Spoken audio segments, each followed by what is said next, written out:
నేను ఒక్క గడ్డ పెడితే ఇన్ని చామాకులు వచ్చినాయి. ఇన్ని వస్తే మంచిగా యూజ్ చేసుకోవాలి కదా, చామాకు పొట్లాలు చేసుకుంటున్నాం. మేమైతే పప్పుతో చేస్తాము. ఏమేమి కావాలో చూడండి.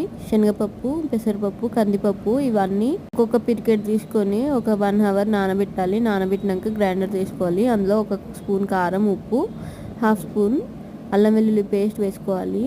ఇవన్నీ మంచిగా గ్రైండ్ పట్టుకోవాలి. ఫ్రెష్ గా తెంపిన చామాకులు ఉన్నాయి కదా, వాటిని మంచిగా వాష్ చేసుకోవాలి. 2 టీ స్పూన్స్ అంత చామాకు ముద్దలను తీసుకోవాలి. ప్రతి చామాకులో అంత ముద్ద పెట్టేసి దాని చుట్టూరా ఈ ఆకుని కప్పేసి థ్రెడ్ తో చుట్టేసుకోవాలి. ఇలా చేసి ఆ స్టీల్ బౌల్ ఉంది కదా, మనం ఆయిల్ రాసిన స్టీల్ గిన్నె, అందులో వేసుకోవాలి. ఇంకో బౌల్ తీసుకొని అందులో 2 గ్లాసెస్ వాటర్ పోసుకొని దాన్ని ప్రీ హీట్ చేసుకోవాలి. మనం ఒక్కొక్కటి కట్టుకొని ఆ గిన్నెలో వేసుకొని ఈ బౌల్ మీద పెట్టేసేస్తే ఆవిరికి ఉడుకుతుంది అన్నమాట. ఇట్లా ప్రతి ఒక్కటి ఒక్కొక్క ముద్ద పెట్టుకొని దారం కట్టుకొని ఆ గిన్నెలో వేసుకోవాలి.